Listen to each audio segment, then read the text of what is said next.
The following announcement has been paid for by the New World Order. May 27th, 1996, Scott Hall makes a shocking return back to WCW. 2 weeks later, he has a big surprise with Kevin Nash coming down as well. And since then, they were running amok around WCW, asking for a match at the Bash at the Beach 1996. The so-called outsiders against three warriors to defend the honor of WCW. So, the Macho Man Randy Savage, Lex Luger, and Sting would fight these three men in the honor to defend the name of World Championship Wrestling. But when the match started, it was just the two outsiders. During the match, it got tense, it got crazy. Kevin Nash gave a low blow shot to the Macho Man Randy Savage, and I don't know where the Hulkster made his grand return. Hulk Hogan was here to defend the honor of WCW until he turned his back on WCW and gave the Macho Man a leg drop. Hulk Hogan was the third man. Hulk Hogan had turned heel. Hulk Hogan was now part of the genesis of what this video is all about. Part 3 of the creation of the New World Order.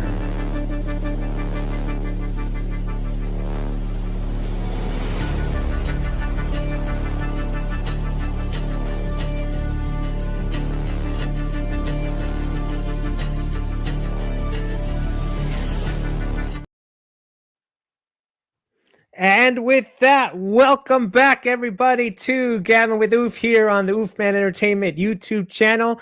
Thank you for everybody who are watching live or through the live stream now, or you're probably watching later on demand, but whatever it is, thank you so much for joining us. And yes, this is the zenith, the tippy top of the pyramid, so to speak, of this little mini trilogy documentary series, if you want to call it, on the 30th anniversary of the nWo. Tonight, yes, today, July 7th, 1996, 30 years ago tonight, is when the pay-per-view Bash at the Beach premiered.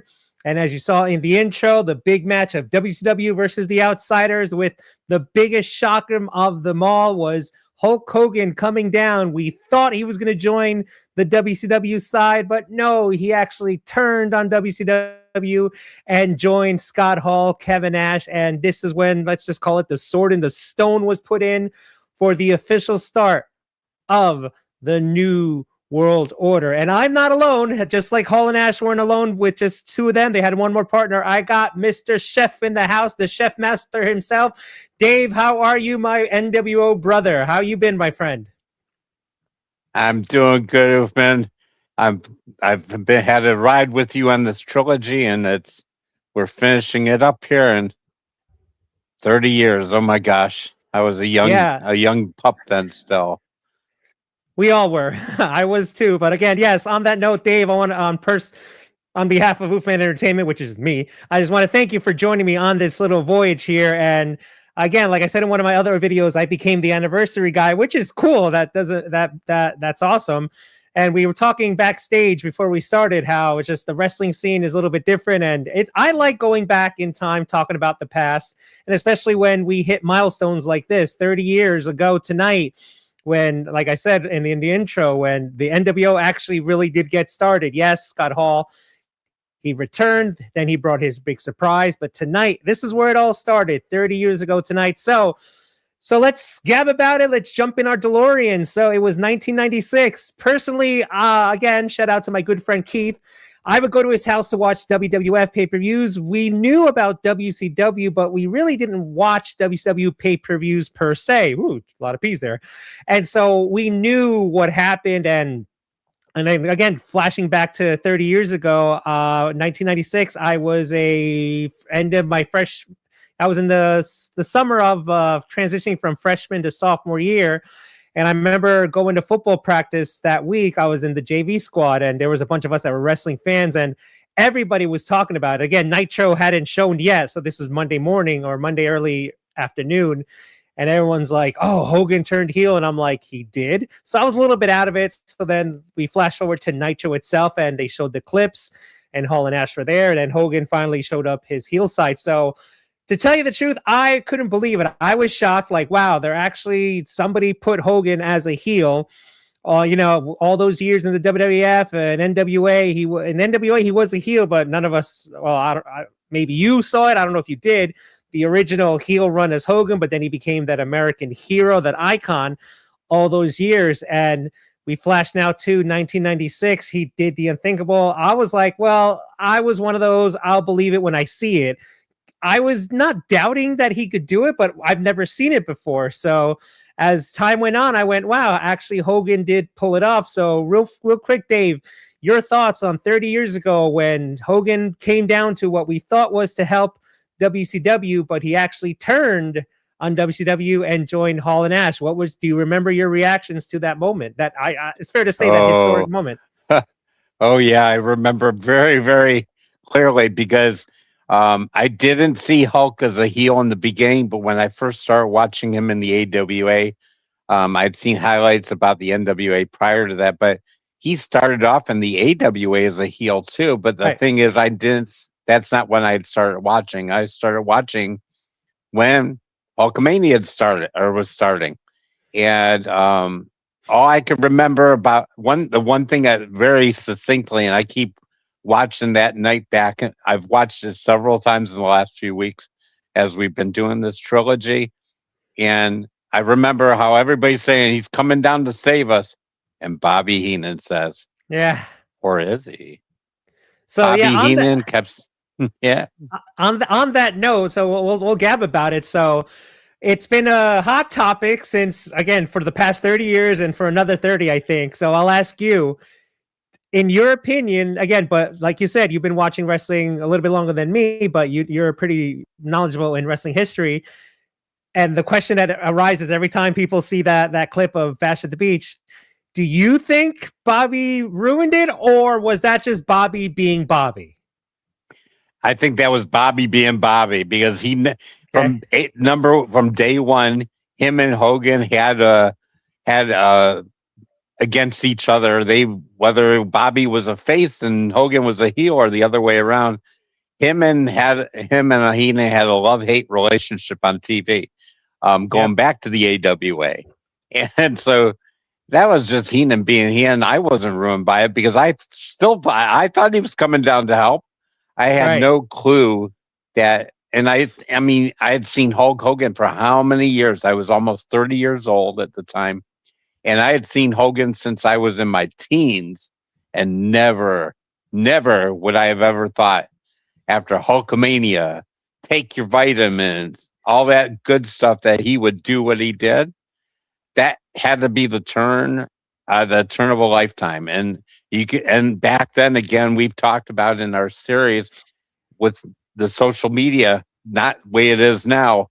And because it wasn't, they hid this well, because if there was social media back then, who knows if that would have came off the way it did. And well, yeah, it just the timing of the changes of times, the changes with times. And shout out to the boss man himself, the man that signs the paychecks around here, Aaron Rift. He's at a Weird Al concert tonight. So Aaron, I hope you're having a good time. Weird Al, awesome. But the thing with no DQ, there was no DQ, I think, in 1996 yet. So there was no websites. Nope. There were wrestling forums online and all that. But like you said, yeah, social media wasn't that big. I remember when I think it was the Summer of Punk for not only the pipe bomb, but also I think the Money in the Bank match. I remember Aaron saying something about like the website crashed because of the traffic. So imagine if no DQ and all these other sites that we follow, all these other podcasts that we listen to, or even this channel, Aaron's, Gino, shout out to Gino's, our boy Z-Rod, anybody's channel. Imagine if that existed back in 1996. Would YouTube have crashed because of the noise? You think of, again, Aaron reviews the pay-per-views. Imagine if Aaron reviewed Bash at the Beach immediately following, would he have crazy traffic? Would Psycho Jet Black, be donating every 2 seconds? It's just funny how time has changed. And like you said, without the presence of the internet, and internet was then back there in 96, but it wasn't how the juggernaut I think it is in today. It was AOL, like you mentioned it in the past. AOL, exactly, that's about it.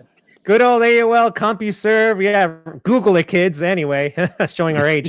So yeah, so just imagine again. I like to. As you know, we spoke about it before, comparing then and now.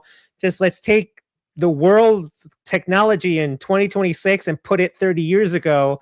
How would it be? How more explosive would have it been? And then imagine social media during the Monday Night Wars since September '95, and then we get to this point of Hogan turning heel. So we went through one kind of last year. I mean, WWE, they love their lists. I think it was in January or February, they came up with their top 10 heel turns of all time. Of course, Cena was number one. Anyway, we know the truth. Hogan's heel turn, he's in my number one.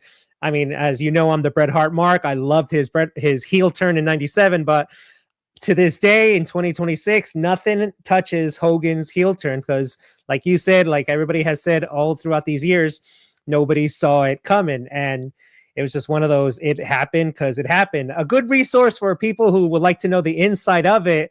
The great DVD, The Rise and Fall of WCW, mentions the Hulk Hogan heel turn. So one of the legends was that allegedly Bischoff brought Hogan this idea. Hogan wasn't sure. And rumor was it was possibly going to be Sting himself to turn during the match to join Hall and Nash. So on that note, Dave, what are your thoughts on that? What if it was Sting? Do you think, no pun intended, would it have the same sting, the same feeling?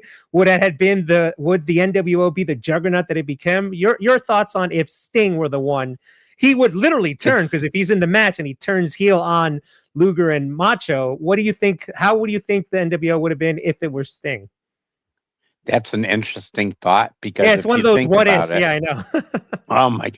Because if you think about it, Sting did start out as a heel too. He was with Rick Steiner and Hot Stuff Eddie Gilbert back in the past few, probably in the UHF days, and that's where I first saw Jim Ross announce. But Sting was WCW. He was, yeah. And you saw the effect of him. People not believing him with the story and what it did to him. I kind of think that it would be interesting if we could do a what if here, because to have him turn in the middle of the match, that it would have been interesting. But I did hear that same talk. Bischoff talked about it a lot, because he didn't think Hulk could do it. He didn't think Hulk would do it. He didn't even know it would work. At that point. So I wish we could go back in time just to see what would happen if it would have been Sting and not. Wrestling, life itself are filled with what if, and we can probably do a top 10 countdown of the best what if in wrestling questions. That is one, definitely. Even I think it was in the Dark Side of the Ring episode. They mentioned that they mentioned the whole Sting thing and all that, but then they finally convinced Hogan. But honestly, to keeping it real, it could not have not been Hogan. And going on, talking more about that night, again, many people make their list of the top 10 promos of all time. Hogan's promo immediately after the match ends, when basically the match was thrown out after he did what he did. And the promo when you see Mean Gene going into the ring, garbage is being thrown everywhere. And like, I think it was there in that DVD, Hogan said, like, this was it. I have to explain what I did. And again, the best promos, I believe, are work shoot promos, where obviously they go through what they're going to say, bullet points and all that. And AEW, Tony Khan allegedly just talks to the talent and says, all right, hit this point. And then they say what they're going to say. WWE is like a little in between, where bullet points plus they give them what to say. And I think Hogan just went in there. Again, I felt like it was a work shoot, because a lot of it felt like the truth, because he said like he did the charities and all that, and he got bored. And he did disappear. He said, billionaire Ted promised him movies. Well, he kept going away doing movies. But again, if for those wrestling historians out there, WCW, NWA was a Southern territory, and anything from the evil New York, you have basically North versus South. You got the countryside of the world, which is the South. And you have, let's call New York the business capital of America or the world. And then you had Hulk Hogan jump into WCW in 95. Yeah, he had his fans and all that, but fans were starting to turn on Hogan like towards a little bit into actually he joined. He was getting old. It was getting old at that point. Yeah, so as time went on, the fans were starting to turn on Hogan a little bit. The shtick was getting a little tiring, and so now he jumps into the nWo. And again, a lot of podcasters mention this, and what we can mention it here real fast. I believe no one has ever. We can talk about what Hogan did in the '80s with the WWF, which was phenomenal, and then yes, Austin picked up that mantle, and then even Cena later on. But as of right now, no one has brought the wrestling product, the wrestling world through two ginormous runs than Hulk Hogan. He had his 80s run with the WWF, the whole the rock and wrestling era, let's call it. That was the golden era, as many people call it. And then, all right, he leaves the WWF. Fine, cool. He leaves, whatever. Jumps to WCW 30 years ago, turns heel, and then we get another wrestling boom. How one man can do that twice. First, to do it once is one thing. Again, Cena popularity is just, I believe, was just as strong as Austin's. But if we're talking numbers, I don't think Cena's numbers matches Austin's. When again, ironically, to counter the nWo. 97 had to happen. Unfortunately, Brett left and all that. There had to be that huge changing of the guard. And then it happened at WrestleMania with Austin winning the belt. And then the WWF started catching on. And then the numbers now joined to Austin. So Hogan, whatever people want to think about him, I have my personal opinion. You have your personal opinion as well. He brought wrestling to the biggest booms. And again, on this day, 30 years since that second boom started, no one's done it since. Even Cena came back. He had his little run last year, but again, another subject for another day. We could talk about how they fundled that. But everybody took a risk, and all right, sure. Bischoff stole the idea from Japan. So what? Whatever. Welcome to the wrestling world. People borrow. Doesn't matter. Yeah, it's how they played it off. It's how they played it off, and they played it off perfect. All of them. Exactly. And so that night happened. And like I said, the second wrestling boom happened. It took the WWF again. I believe in 97 is when the tables were turning now to the WWF side. Not that they were getting raunchier a little bit, but we saw again, they're starting the rise of Stone Cold. Bret Hart turned heel. That was new. DX was barely starting in 97. And so they were starting to counter the nWo storyline, and then the rest is history. And then we can talk about the Monday Night Wars another time, but that was the second boom period. So overall, they didn't know what was going to happen. We didn't know what was going to happen. Hogan, this whole Hogan turning heel, he's now all in black and white. He's with Hall, he's with Nash. And again, it made sense for it to be Hogan. Let's go back to his promo. The best line in the promo, he's like, these two guys right here. I'm paraphrasing because I kind of memorized the promo, but I kind of didn't. He's like, these two guys right here came from that big organization from the North. And then I think the next line was perfect. And he's like, and who knows better than that organization than me? And it's like, you know what? He's making sense. That's a good sign of a great heel when they're giving you a promo and you're believing their words. So, if you were doing the whole walking the line, like, no, I'm just going to boo you. But if you actually listen to some of the best heel promos, they're the best. So again, I throw this one up there. Again, I'm biased. The Bret Hart anti-American tirade after WrestleMania 13 was another one. You felt Bret's anger. Shawn Michaels after SummerSlam was another good one where he's like, why are you all blaming me? So again, the best heel promos are the ones that, again, are work shoots that feel real. And Hogan was... They have some truth in it. Yeah. They have some truth in it.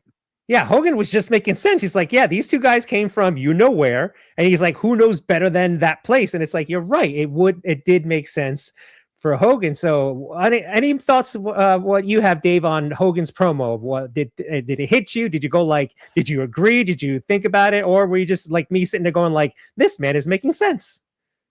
You brought up some great points. If you think about it nowadays, and I think people feed off of that Drew McIntyre, CM Punk. When you have a good heel promo, it's when they have believable and truth, and they're sprinkling truth in there. Yep. I remember the promo too, just like you do. And without saying WWF at that point, and without saying Yep. Vince McMahon. He went from Vince McMahon to Ted Turner. He went to two moguls. He had all the knowledge of that. And to see people throwing things into the ring, I'd never seen that since I had grown up. And also, Gene Okerlund was with him that whole ride too, if you remember. Gene Okerlund was brought over from the AWA after Hogan to the WWF, and then he was brought to WCW. He rode that ride with him, and that was the other believable part is Gene Okerlund. He always knew how to give that, and he would never leave the ring either. Not like Schiavone nowadays, but he'd never leave the ring, and he always sold every one of his interviews too. He was one of my favorite interviewers of wrestling because I've been watching him since I was a kid, and just to watch the believability. And the thing is, you mentioned kind of sprinkled about Cena.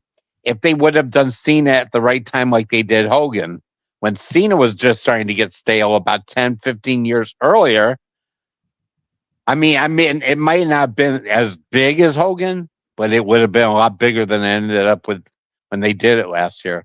I think last year was the wrong time to turn Cena heel unless you were going to go through with it until the end of his run. If they were going to go through with it till the end, and then at the end have him come up as a face, fine. But they couldn't. You can't recreate something. I mean, yeah, Bischoff might have stole ideas from New Japan, but the thing is, he made it his own. Bischoff sold everything when he was doing it. Because I would have never thought, like when he turns later on, which we could talk about later, and turns out he's behind things too. They just layered the story after story after story, week after week after week, and we got something new that was until the NWO became too big for its britches and too many people. They layered the stories week after week after week. That just made it. I want to watch more. I want to watch more when the show would end. No, But getting back to what we were talking about, that promo was brilliant. It was brilliant. They couldn't have played that any better than they did. They couldn't have done any better. Yeah, and again, going back to that promo again, the best heels give the truth, and he was saying truth, and again, walking the line. By that time, I think I smartened up. I'm like, okay, clearly Hall and Ash were not sent by Vince, and Hogan didn't make a deal with Vince. Clearly, this is a WCW thing, and again, the curiosity just ran crazy, and just reminiscing real fast of probably just like that first couple months of the NWO. It was something we never seen before. And again, competition is a great thing. We spoke about it in other videos and other with the reviews with No DQ and with Gino and all that. It just seems like when your back is against the wall, you want to do the absolute best. So both companies thrived in that situation. It wasn't just like, all right, WCW, yeah, they were number one with this storyline, but it lit the fire in New York, so to speak. And I got to go back to the Attitude Era where we were seeing both companies giving 100% of what they had. And yeah, sure, Hogan, Macho, and the former stars of the WWF were now in the other guys, but they were coming up with at the time, great storylines. Again, like you just said, every time the NWO would show up, you wanted more. And again, I'm thankful there was no 3 hours of wrestling back then, because I don't know what I would do. Maybe 18-year-old me would have liked it. Probably not. I don't know. But it left you hang in for the next week. When we just had Raw, we just had Nitro. We had to wait a whole entire week. Then Thunder came in, then SmackDown, but much, much, much later. So you only had one show, and for them to be on both of the same nights. And again, thinking of today, where we spoke about it in another video, we got the Bloodline back again, but again, not getting into so much of the future of the NWO, but we've seen when you have something hot, something volcanic, it dies off, and then you try to revive it again. Me and Gino like to say it when we talk about movies. Sometimes the sequel is not as good as the original. And so I, for one, the Bloodline, it's here. I've been reading things online that it's going to stay through WrestleMania 43. Lord have mercy. Please have mercy on my soul. it's not what it was a couple years ago. And poor Sami Zayn just lost the title, but there was nothing like that bloodline with Sami in there, the honorary Usos and Roman himself. This sequel is just not, it's rinse and repeat. So unfortunately, again, not to get into the downside of the nWo, but when something is volcanically hot, unfortunately they didn't have an end game, and we all know how it ended. So it's just funny how 30 years later, history seems to be repeating itself. It's like that phrase, if you don't relive or if you don't look back at history, you're doomed to repeat it. It's just funny how 30 years later, we're seeing something of the same nature where something was great. Again, that first Bloodline was great. I applauded. WrestleMania 40 was a beautiful ending. Oh, yeah. But here we go again. It's like, well, again, when this started happening with you guys in the chat, I'm like, it's like Groundhog's Day. I remember this years ago when the nWo, all right, I think it's run its course, whether it was Luger beating Hogan or it was the Giant or it was Goldberg. It's like, all right, or Sting, or it's like, it's over, right? Nope, they just going back to the well. Yeah, don't get me wrong, the Wolfpack was cool, but it was, and then let's not even talk about nWo 2000, even though Bret Hart was the leader, supposedly, but we won't mention that. So it's just funny in 30 years how things just tend to repeat. But like I said before, and I'll probably say it forever, competition is a wonderful thing. So these haters that want AEW to go out of business, I don't know why. And yes, they're not on the same night. Please do not put the shows on the same nights. Let AEW be AEW, let WWE be WWE. Yeah, but competition is great. We can't read that. We can't go back like that either, because that's a one time in a lifetime. And like you said, competition breeds greatness, because that's what ended up happening in that era of wrestling. It breeded greatness but you can't, like you said, you can't go back in time and have AEW on the same night. We've talked about that either, because AEW get killed. They honestly would.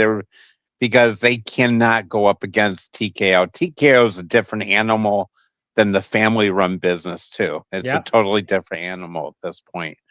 But having shows like this and doing what you're doing, which is nice because we get to reminisce and get to go back in time, because it is good to go back in time once in a while and just remember what happened. And and like you said, the Bloodline. That one thing I liked about, going off topical, about Seth Rollins and Roman Reigns had to go back and forth.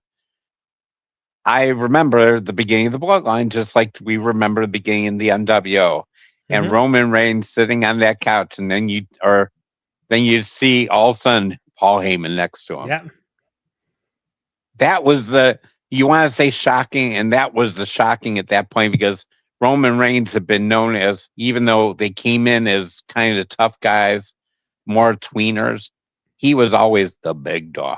And then you have, all of a sudden, you see him with Heyman, the enemy, the guy who led Brock Lesnar to beat the heck out of Roman Reigns. I mean, they can't repeat that stuff. You just can't rinse and repeat, like you said. You got to think, evolve. And that's why I've said, just like the nWo had to do it, and they did it going back in time, the Bloodline, if it's going to be around, there's got to be evolution. You got to evolve it. And that's where people who need to be creative have got to come in. Think of stories to evolve the Bloodline, because that's, I think, the one thing that was missing from the nWo, and that's why it got to be too many people, first of all. Oh, yeah. That's why I had to split. But they didn't know how to evolve it. They got to the point, but I think you're right. I think the Bischoff had the mindset to beating WWE, but he never had an end game, because you want to do it like a TV show. I'm going to give an example because I'm a big Seinfeld fan.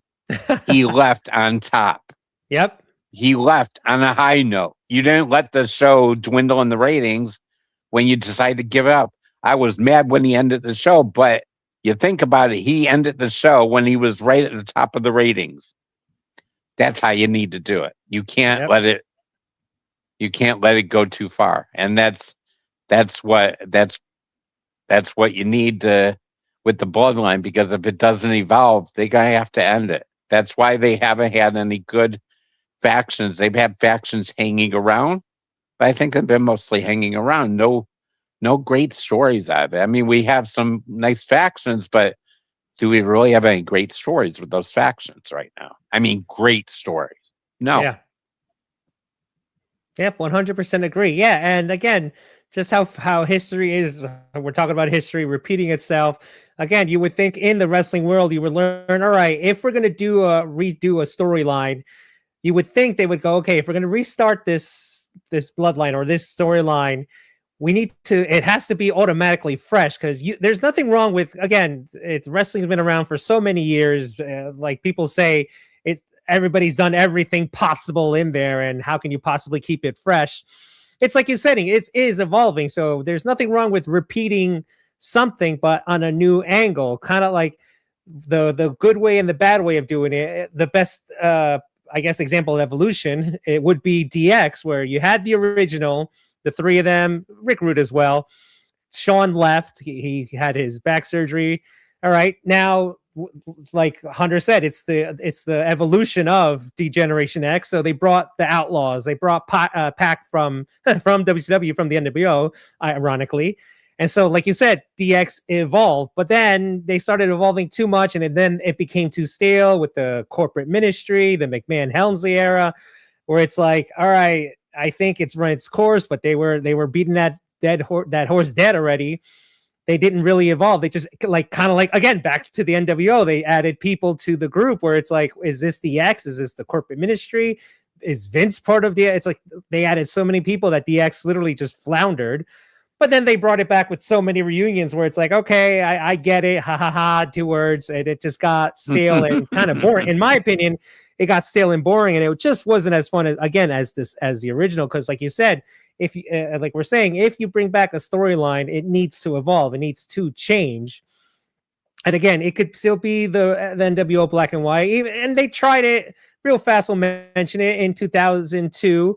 They brought the NWO into the WWF, but the cat was out of the bag, and they were trying to again repeat what happened from 2002, from 96 to 2002. It's just that the WWF was a different beast. It's different. The three of them, like they did 30 years ago today, destroying WCW for the NWO greater good. Sure. It's just that here you had Austin, you had Rock, you had Taker, you had Kane, you had Jericho, you had all these big stars where it's like, this is the future of professional wrestling, everybody I just named. And now here you have the NWO come to quote unquote destroy them. It wasn't going to work. So and there was no competition. And there was no competition on another network because by then WCW had been gone. And so they had nothing else. It was gone. It was stale at that point. They needed to just shelve that. And that was because they had enough they had enough on their roster at that point. They didn't need the NWO. They didn't need it. They had an all-star roster. Right. And again, just the way they brought him in, the poison of the NWO, it's like, I was excited to see them back again, see Hall, Nash, and Hogan in the company, but it's like this, I just knew like this isn't going to work. Again, like I said, you had Austin, you had Rock, Taker, Kane, Jericho, Angle, all these big names where it's like, I can't see, and again, no offense to those gentlemen, like it's now 2002, it's not 1996 anymore. So they age 5, 6 years, 7 years later. Can they do what they did all those years ago? And I'm like, no, this is not going to work. It was fun here. Don't get me wrong. I remember going, I was there live at the Raw when Eric Bischoff made his debut as the general manager of Raw, and it was cool hearing the NWO theme song in an arena, because I never went to WCW shows back then. I was just a WWF guy, and New York, New Jersey, this tri-state area was WWF territory. So WCW, they came in like 89 or something, but I was 8, so I didn't go. So just to hear the NWO music was cool. And then little did I know it was going to be the last time. So it was cool to see them. And I went to a house show at Old Meadowlands Arena, and it was NWO there. Again, cool to hear it again, but it was just not the same. They were trying to milk it as much as they could. The shirts, I'm sure the shirts sold as well as they did before, but it just was, again, it's just not the same. You can't repeat it. I can't even sit here, not that we're bookers or anything, but if you told me how would you book the NWO and WWE in 2002, I probably wouldn't, It's like I don't know if we're bringing them, if they're trying to repeat what they did in 30 years ago today, it's not going to work. Because again, no disrespect to that roster in WCW, but like you said, the factions were there to counter the NWO, but the NWO always got one up on them, and it's like, all right, cool, I could believe it. But when you had the stars that the WWE had in 2002, it's like, you're not telling me that these three guys are going to destroy all these guys. They couldn't. They simply didn't. Then Hogan just got popular again. He left, and the X-Pac returned. Shawn Michaels joined for like a week or two, whatever. It just wasn't going to be the success that it was in 1996. So, like we're saying, the planets were aligned, the stars were bright that night, and again, kudos. You could say whatever you want about Bischoff and his booking committee back then, but it worked. From what I remember, from what you remember, it worked. It was out of left field. Again, I also don't believe Bobby Heenan ruined it. That was just Bobby being Bobby, saying, well, what side is he on? I found that just hilarious. I was laughing. I was hysterically laughing at that point when he said that. It's like, yeah, oh my god, it was classic Bobby, and people were like, he ruined it? It's like, not necessarily. Like, Bobby was a thorn on Hogan's side for years, and it's just him being him.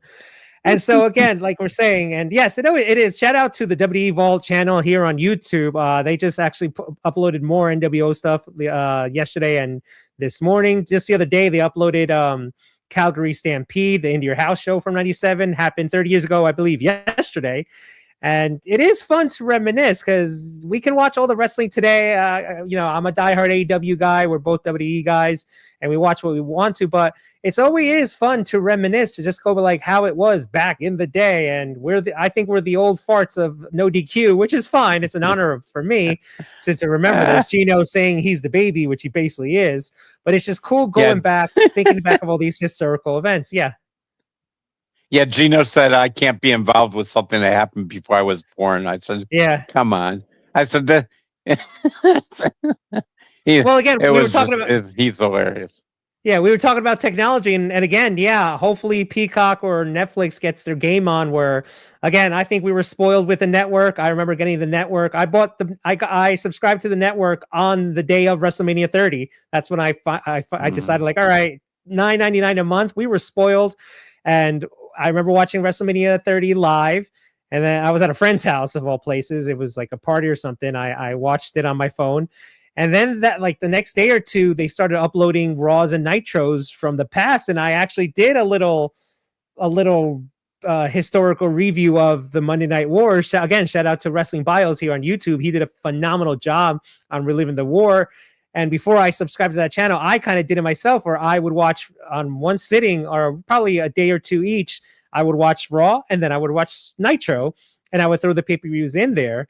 And it was fun, and it was cool going back, seeing back to in May of '96, seeing Scott Hall walking down the stairs. I was trying to remember what I was thinking, and I was freaking out, going like, that guy looks like Razor Ramon.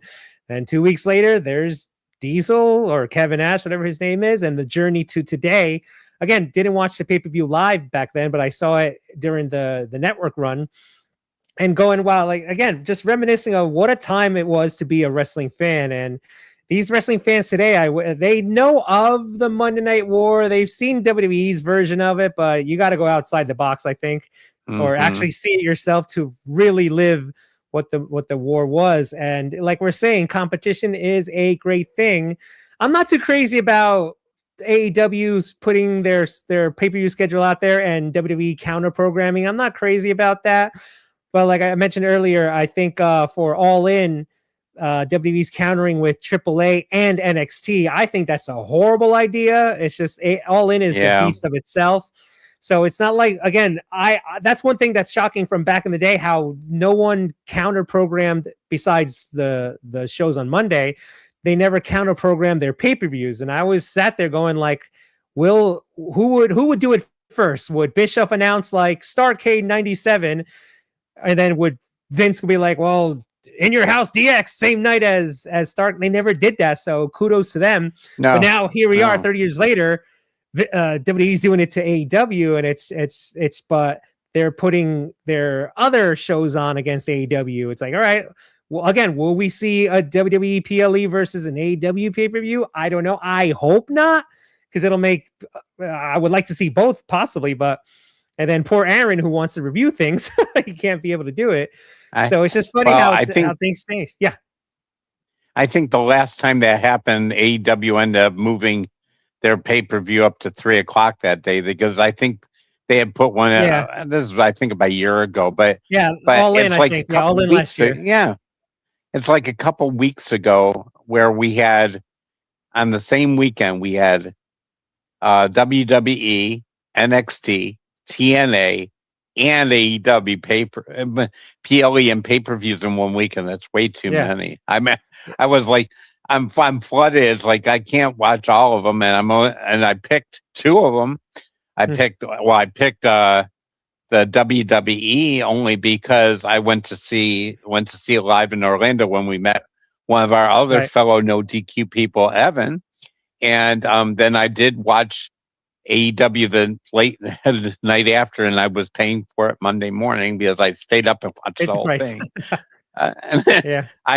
I really wish AEW either they're going to start going an hour earlier. Tony Khan mentioned, but hopefully he doesn't add on more matches. But I wish he would really go on Saturdays, not when WWE is or NXT. Do Saturdays because I think Sunday for a lot of people, I like believe it or not, even though they're long, I like the pay-per-views. It's just Sunday and being that long, it's too much. Yeah. And again, back then they would do their pay-per-views monthlies, and they never booked it near, or one was at the beginning of the month, was at the end of the month, and we got used to the whole Sundays thing. Again, it was a pay-per-view night. My parents knew, all right, well, is there a show tonight? Yeah, okay. My dad would drive me to my friend Keith's house, and I would walk home every night and would walk in like around 11:15 because it was like a good 5-minute walk from my house. So again, it is fun to reminisce. It's always great to look back. And again, like we said before, I just hope that fire, that fun. Speaking of fun, Triple H on Stephen A. Smith the other day complaining about us complaining that we should shut up and just enjoy because it's fun. Well, it's not as fun as he thinks it is. Back then, 30 years ago, that was fun. Seeing where the NWO was going to go, seeing how Vince was going to answer to the challenge. And again, those Monday night shows became must-see TV. Again, I don't want AEW to move the Monday or anything else like that. I just hope both companies can learn from the past of like, literally, let's put our best out there. So if it means the other guys have to do better, that'll make us do better. And it lights a fire on both of their bottoms. And again, will creative for both sides be as great as it was back then? No one ever knows. Where is the next big faction or big storyline going? All eyes are probably saying Oba, but even that, they're not that they're screwing him up right now, but this whole pausing the King of the Ring cash in, it's like, what are we doing here? But the whole thing with Sami Zayn and the title now on Punk, that's gotten things interesting a little bit. So and now for cheap plug for Dynamite, we got MJF and Omega now. So it's like Omega. Right. So now they're firing on all cylinders, but hopefully it keeps everybody's attention and it lights a fire again on both everybody. And AEW's heading towards All In, WWE's heading towards SummerSlam, and hopefully it's not one of those. All right, they get to the big shows and then it just drops from then. Back then, 30 years ago, they did a pay-per-view and they immediately continued on the storyline. Where was Shawn Michaels going with the title? Where was Hogan going with the NWO? So it's always fun to reminisce, and I'm always going, when I'm looking back, I'm always going, man, I wish it was back like this as it was 30 years ago, 20 years ago, whatever. It'll get there eventually. I noticed we don't complain that much, so I don't know what Triple H is smoking. I don't know what he's thinking. We are not complaining much. I think all of us honestly just want wrestling to be entertaining and for it to get us going like, yeah, I can't wait till next week versus like, oh, this was SmackDown this week, snore. And then, or we're not watching the product and we all got to, and not that there's anything wrong with going to Aaron's review, but we're all really watching Aaron's review instead of watching the product itself. So hopefully, again, from 30 years ago to 30 years now, the fire is lit under somebody and then the other guys counter and wrestling does truly become fun again. It becomes thrilling. And will it become must-see TV? Only time will tell as we go on. But again, I said it in the beginning of the video, Dave, thank you so much for joining me on this journey. It was fun going back. And again, this was a historic night. Like I said, it changed the wrestling game forever. Even Nash mentioned it in the Summer of Punk, where Punk said that his sister thought that Nash was dead. And he's like, and he said something about it's not 1994. And he's like, well, go think back to 96 when me and Scott Hall made wrestling popular, or he made guaranteed contracts, which was the beginning of that too. So again, yeah, thank you so much for joining me on this small little trilogy. And so where can they find the people watching, whether on live or on demand? Where can they find you on socials or anything, or in the internet, as I should say? I appreciate you having me, Movement, and I look forward to doing some more collaborations with you in the future. Anytime you want me, I'm here to support you. But you'll find me on Major Push Wrestling with our friend Gino. You find me on No DQ on reviews and on predictions. In fact, plug for Aaron and our No DQ brethren. Me and you will be part of the review this coming Thursday, and we're going to have some great topics to discuss. And I want to shout out to Aaron. He's brought us all together. Again, I like to mention him because he has been a blessing in my life to have me meet and be blessed with making friends as yourself and everybody else in our No DQ family, and also getting you on his personal page so we get more viewers to see the good work you do and the good work Gino does. And I just appreciate being involved, and I'm glad we've had the chance to meet. Look forward to meeting in person one day, as I've said to the guys. And but definitely, I always enjoy spending some time talking some wrestling or anything you'd like to talk about with you, and I appreciate it. Yeah, I joke it, but if I've noticed, if I'm doing anniversaries, that's fine with me, because it's other things we can talk about that happened a couple years ago. It was 96, 30 years ago. Next year, if we get there, knock on wood, it'll be 2027. It'll be 30 years since, I think, one of the greatest years in WWF, 1997. So more anniversary things to talk about there, and other years as well. But again, Dave, I cannot thank you so much enough for being on here. I appreciate you on this little journey. And yeah, check him out. He's on Facebook and all that. A big monstrous shout out. I'll give one to the boss, to Aaron Riff. This video is being on his channel as well. So thank you to Aaron for letting this stream there. And again, shout out to Papayino, to C-Rod, to everybody, to Noah, to JJ, everybody who have all their shows. Check it out, nodq.com. I think Aaron listed all of our channels there. Check out nodq.com's YouTube channel. I think that's where all of our links are there. And we're speaking of competition, we're not competition. We're all just crazy wrestling fans giving our point of views of it. I don't think we're complaining. So Triple H, shut up and sit down. We're not complaining. The fact that if it sounds like we're complaining, it's because we're passionate fans. So I always bring up the sports scenario. Laugh at me if you want, Dave, but I am a Mets fan. Yes, we are god awful this year, but I want to see the team do good. I still wear my jersey that has my last name on it. It's got my number on it. I still wear my hat to work. But I complain, if you want to say that word, because I want the team to do good. So when we go on, whether my channel, Gino's, JJ, Noah, or No DQ, or anybody's, we give our opinion because we want wrestling to be great. We want it how it was 30 years ago or even 20 years ago. We just want to see it good. And if we see something we don't like, I don't think that's complaining. That's just us giving our opinion, like, well, this just didn't work out. And again, we're not experts. We're not bookers. I don't ever want to be a booker, but we've seen what works in wrestling, and we just want wrestling to be truly fun again.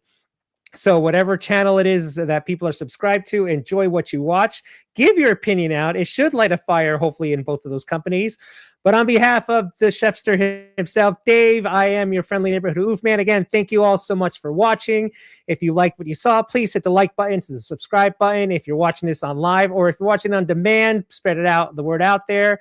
And so again, as always, thank you so much for watching. God bless you, everybody around you. And remember, when you are nWo, you are nWo for life. And 30 years ago today, it all started with just one man dropping one leg and saying that this is the new world order.